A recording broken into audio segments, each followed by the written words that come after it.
এই কুরআনুল কারীমের সঙ্গে যারাই লেগে থাকবে তারা হিদায়াতের পথ পাবে, হিদায়াতের রাস্তা পাবে, জান্নাতের পথ পাবে, জান্নাতের রাস্তা পাবে। এই জন্য আমার ভাইরা, যতদিন পর্যন্ত আমরা বেঁচে থাকবো কুরআনুল কারীম মানবেন, আমি মানব, আপনি মানবেন, আপনার পারিবারিক জীবনে মানবেন, আপনার আন্তর্জাতিক জীবনে যদি আপনার কোরআন থাকে, তার মানে হলো এই কোরআন দিয়ে সামাজিক জীবন চালাইতে হবে, এই কোরআন দিয়ে রাষ্ট্রীয় জীবন চালাইতে হবে, এই কুরআনুল কারীম দিয়ে যদি আন্তর্জাতিক জীবন যদি আপনি চালাইতে পারেন, আল্লাহ পাক রব্বুল আলামিন বলেছেন এই কুরআনুল কারীম তোমাকে আমাকে জান্নাতুল ফিরদাউস পর্যন্ত পৌঁছায় দিতে পারে। চিৎকার মেরে বলেন আল্লাহু আকবার। আমার ভাইরা, আল্লাহ পাক রব্বুল আলামিন বলেন লা ইয়াত্তাখিযিল মুমিনুনাল কাফিরিনা আউলিয়া মিন দুনিল মুমিনিন। জোরে বলুন আল্লাহু আকবার। আল্লাহ পাক রব্বুল আলামিন বলেন হে ঈমানদারেরা, হে মুমিন মুত্তাকিরা, খবরদার খবরদার, তোমরা ওই সমস্ত কাফের বেঈমান মুশরিকদেরকে বন্ধু বানাও না। যদি তোমরা কাফের বেঈমান মুশরিকদেরকে বন্ধু বানাও, তাহলে আমার ভাইরা তাদের সঙ্গে তোমাদের কিন্তু জাহান্নামে থাকতে হবে। এই ব্যাপারে আল্লাহ পাক রব্বুল আলামিন বলেছেন, নবী বলেছেন মান তাশাব্বাহা বিকওমিন ফাহুয়া মিনহুম। তোমার যেই জাতির সঙ্গে মিল থাকবে, কাল কিয়ামতের কঠিন ময়দানে ওই জাতির সঙ্গে তোমার হাসর নাসর হবে। কথা বলুন ঠিক কিনা আমার ভাইরা?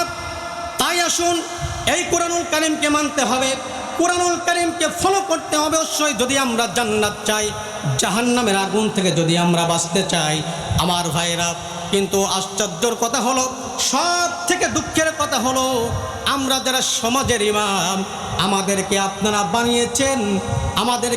বানিয়েছেন আখিরাতের ইমাম। জোরে বলেন কোথাকার ইমাম? আখিরাতের ইমাম। আমি আপনাদেরকে প্রশ্ন করতে চাই আমার ভাইরা, বলুন তো দেখি, আখিরাত গুরুত্বপূর্ণ নাকি দুনিয়া গুরুত্বপূর্ণ? জোরে বলেন, আখিরাত গুরুত্বপূর্ণ নাকি দুনিয়া গুরুত্বপূর্ণ? আমার ভাইরা, আমি তাদেরকে বলছি, শুনে রাখো, তোমরা আমাদেরকে, আমরা যতক্ষণ পর্যন্ত রুকু থেকে না উঠি ততক্ষণ পর্যন্ত তোমরা রুকু থেকে ওঠো না। আরে আমরা যতক্ষণ পর্যন্ত সিজদা থেকে না উঠি ততক্ষণ পর্যন্ত তোমরা সিজদা থেকে ওঠো না। আমরা যতক্ষণ পর্যন্ত সালাম না ফেরাই তোমরা ততক্ষণ পর্যন্ত সালাম ফেরাও না। কথা কোন ঠিক কিনা আমার ভাইরা? তাই আসুন, আমার এই বাংলাদেশের ইমামদেরকে যদি আপনারা রাষ্ট্রীয় ইমাম মনে করেন আমার ভাইরা, তাহলে দেখবেন ভবিষ্যতে যদি এই ইমামেরা রাষ্ট্রীয় ইমাম হয়, আপনার ইউনিয়ন পরিষদের সামনে গিয়ে চাউল আর ডাউলের জন্য ঘন্টার পর ঘন্টা লাইনে দাঁড়িয়ে থাকতে হবে না। আমরা হযরত ওমরের মতো, হযরত আবু বকরের মতো আপনার চাউল আর ডাউল আপনার দরজা পর্যন্ত পৌঁছায় দেব। কথা বলুন ঠিক কিনা আমার ভাইরা? এই জন্য কাফের বেঈমান মুশরিকদেরকে বন্ধু বানানো যাবে না।